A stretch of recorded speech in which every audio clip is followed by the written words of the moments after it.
Well, hey there, YouTube. Petey Two Finger coming at you with a juice review. I am not Brian Fellows. It's okay, Gustin. You good boy. I just wanted to say happy Father's Day to all you dads out there. If you're a dad and you're watching this, well, you're probably vaping. You're probably not smoking. That's awesome. I just wanted to say, hats off to you. You're doing the right thing for the kids, for all the goodies and the goodins in the world. We thank you very much. Yes, you good boy.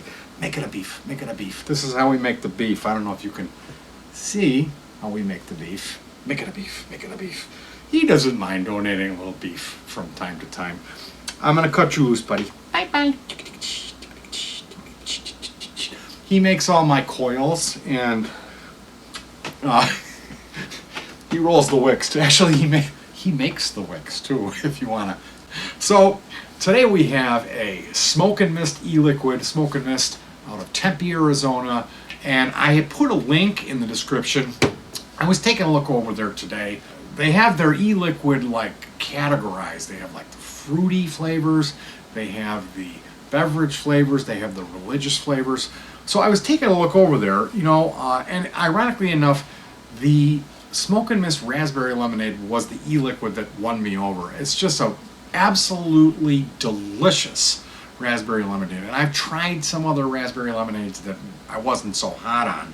Now let's take a look over there. They've got a Mountain Dew, they've got this Gorillafied, which is a custom blend. There are all sorts of exciting lemonades. There's a kiwi, there's a blueberry, there is a strawberry lemonade, exotic flavors like pina colada, there is a hibiscus infused tea, French vanilla, orange creamsicle, breakfast flavors, orange juice, dark roasted coffee, cappuccino, something called a wake-up call, toffee coffee frappuccino. Now that, I can't wait to try that one. Moving towards lunchtime flavors, we have the iced tea, the green tea, the peach tea, hibiscus infused tea. What is a hibiscus? Some sort of an opiate plant? Is that where they grow the crunch berries? Now, moving closer towards cocktail hour, they offer a lemon drop flavored e-liquid as well. And then there's some flavors that just kind of leave me head to scratch on. There is a moonshine flavored e-liquid, a chupacabra flavor e-liquid, and then a fire and ice. So I got the mind rambling, thinking, one would consume the moonshine, the chupacabra would make an appearance, and then perhaps you would shock oneself back closer towards reality with the fire and ice, which is some sort of bomb-like sensation in your mouth. Many people have been searching for the perfect root beer vape. Fear not, your search is over. Our root beer is so good, you can taste the carbonation. Some pretty good words. That's some pretty good marketing. Now, taking a whiff here, it's straight up root beer. I mean, I'm not expecting this e-liquid to pull many punches, but it'll be interesting to see if they nailed it or not. I've had some root beer vapes that were a little bit of a sharp type of a flavor in there, where it was a deal breaker for me. Not into it. So we're going to find out. Briefly, I wanted to go over why Mist e-liquid. Fear not, as Smokenmist purchases all of their ingredients, their nicotine, the PG, and the VG, from a place called Wizard Labs, which is widely accepted as the top-of-the-line supplier for this sort of thing. The nicotine is buttery smooth with no peppery aftertaste. It is the very finest food-grade flavoring concentrates at 20% and over, so you don't really run into any weak juice. It's a really fantastic flavor experience, which, as I stated before, there is nothing worse, because I have run into some weak juice. It's well, it's good. Is it good? I can't really tell. Diacetyl-free, developed in a commercial laboratory facility, pharmaceutical grade equipment, and And the guys who are making this stuff have been trained and working in the laboratory for at least a year. If you understand about properties of VG, the fact that it's a bacteria magnet, it's comforting to know that what you're going to be putting into your body is being produced by professionals under strict laboratory environment and procedures. Typically, this e-liquid runs around $5 for a 10 mil and $12 for a 30. And there are these additional options. Of course, you have the 0, 3, 6, 12, 18, 24, and 36 milligram level option for the nicotine.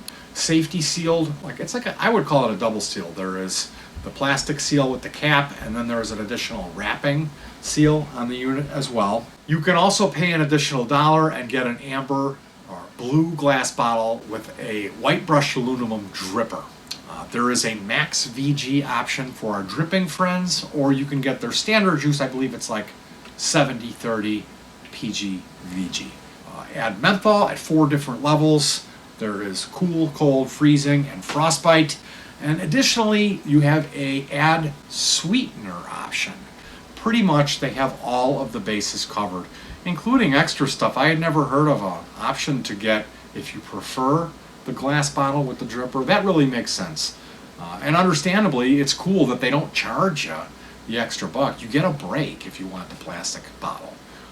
Max VG, of course, 4 levels of menthol, and then the sweetener. There's a lot of companies that don't even offer that. So, very cool. Now today I'm going to be using the Guns Blazin' 26650 Mech Mod paired with the Lancia dripping atomizer, the Lancia RDA, to review the Smokenmist Rootbeer. Previously reviewed both of these. This is an excellent combo. It's a 26650 Mech Mod.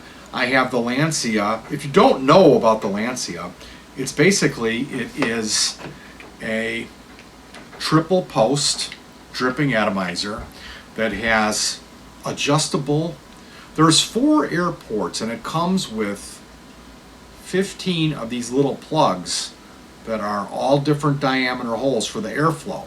So you can set this thing up as far as the airflow and run it however you like. And also, the way these plugs, they come up, which gives you a couple extra millimeters, so you can really load it up with juice. Typically doesn't really leak. It's got a double seal. This is a really nice little RDA, available from Smokenmist for 15 bucks.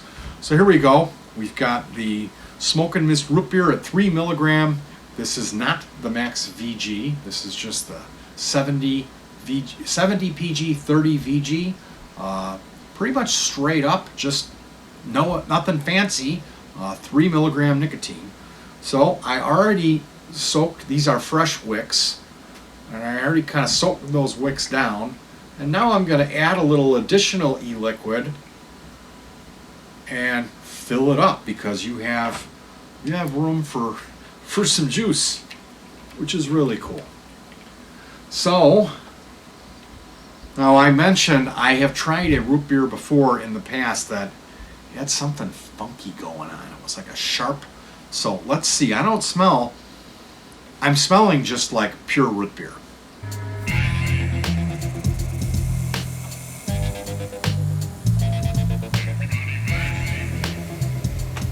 Nothing funky here, folks. It's root beer.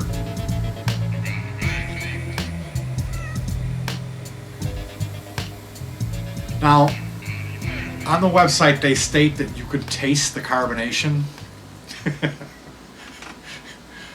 I don't know about that. I taste root beer. It's just like, like really good, straight up, fantastic root beer flavoring.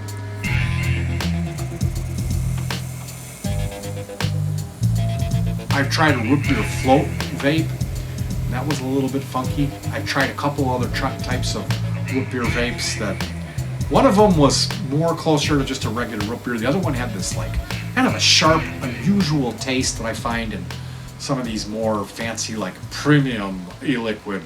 They'll be good, but there's like this weird flavor that I can never get used to that, and I end up, it's just not good, not pleasurable. This just tastes like A&W dads. Hey dads, happy Father's Day. Hey, what do we got for the fathers out there?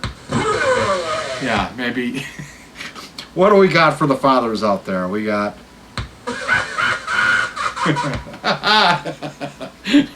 You're going to be paying from cradle to grave.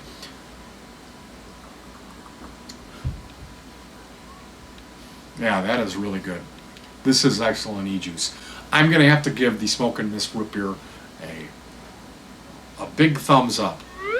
It's very good e-liquid. So I'm really excited to be trying more of the Smokenmist e-liquid flavors, as so far they're really doing good with their track record. One thing that impresses me is that they're vapors. The guy who owns the company, Aaron, he vapes. And he's gone through this process and he's done this homework for himself because he's a vapor. So that's pretty cool. And I guess we must have similar tastes, because so far the stuff that I have tried from this company, it's with other companies I've bought stuff from them, and it's like the track record isn't that good. Usually it's less than a third of the stuff that I get that I can vape. And even smaller percentage of that I really enjoy vaping. Stuff that I like. You know what I mean? So yeah, this root beer is excellent. If you think you would like that sort of thing, it's kind of a one-trick pony. It's not a complex flavor. It's just root beer. It's smooth. It's well-balanced. It's not too sweet. I would not recommend. They have an add sweetener on these juices. Really, none of them. I mean, maybe the chili limeade. I would think about maybe trying that. It was a little bitter, a little limey, but pretty much all of this stuff, I would say, I mean, I'm not a menthol smoker, but I certainly would say try ordering it just straight up plain. It certainly seems like they've been through the process of refining these recipes to just nail them, because just about everything I've tried has been fantastic.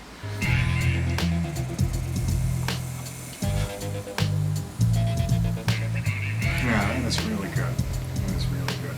Now, before I let you guys go, I wanted to tell a quick story about this Boy Scout uniform. There is a place, we live near Cantini Farm. Cantini Farm is the guy who owned the Chicago Tribune, which is this massive, I think he owns TV stations. He was like probably a billionaire. And when he passed away, he had this massive estate, had a botanical garden with like every flower known to man, and he decorated his property with tanks, like, like literally, tanks, like World War II, like real deal. So there's a war museum. It's just this massive, it's a beautiful place. So we like to go over there from time to time, bring the kids and spend a day, spend an afternoon, have a picnic, check out the botanical garden, take some photographs of these tanks. It's a really cool place. I've been going there ever since I was a kid. Now, I had purchased this goofy Boy Scout uniform. I'm not a Boy Scout. I never was a Boy Scout.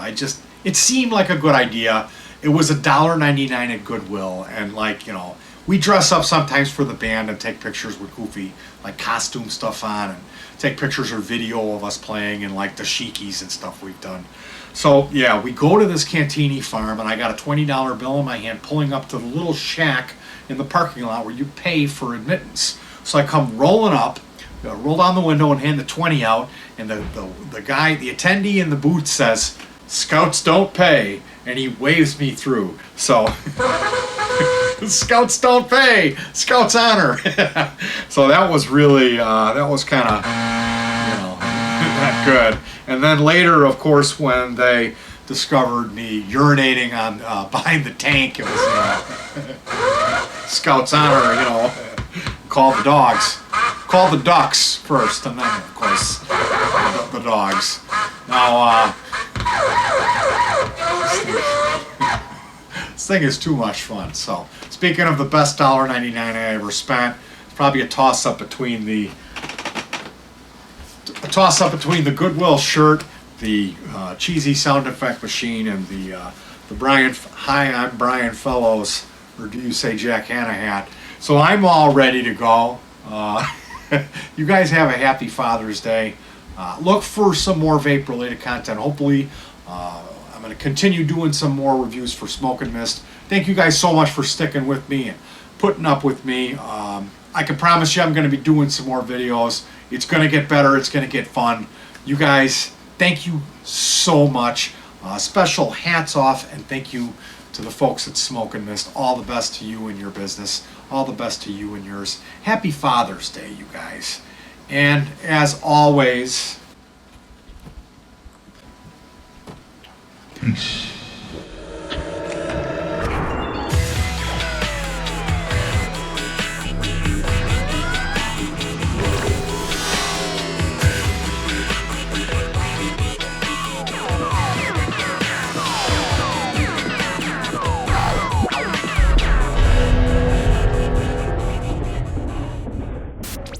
Yeah, and nothing like a creepy middle-aged guy, you know, running around in a Boy Scout uniform. Oh my goodness.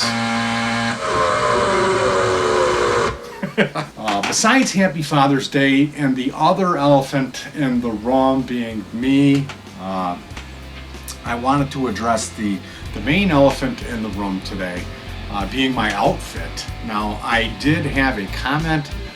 Some younger gentleman, I had posted a link to one of my videos on this forum, and there was a comment, something to the effect of, it's some like 70s dude, and he's like wearing his son's clothes. And, well, I was born in the late 60s, so good call on the 70s dude thing, and I don't have a son. I have 2 daughters. I don't wear their clothes, although yeah, you know what? I guess you could call us musicians. We've had a band, a family band for many years. I shop at Goodwill. I shop at Salvation Army. Pretty much everything that I buy comes from one of those 2. No, I don't buy my food there and my vape stuff, but I picked this up. It was like $2, and I figured, you know, we often we'll get like goofy outfits, and we film ourselves sometimes making this music, and we'll like dress up, you know. It's just part of the thing we do. And I thought that seemed to make sense that day to pick this up, but come to think of it, who's there? The guy who should have hung up, the guy who should have closeted his Boy Scout uniform 35 years ago. Now, I have to, before I get too carried away, I'm going to try to reduce the ridiculousness level of this. Remove the hat.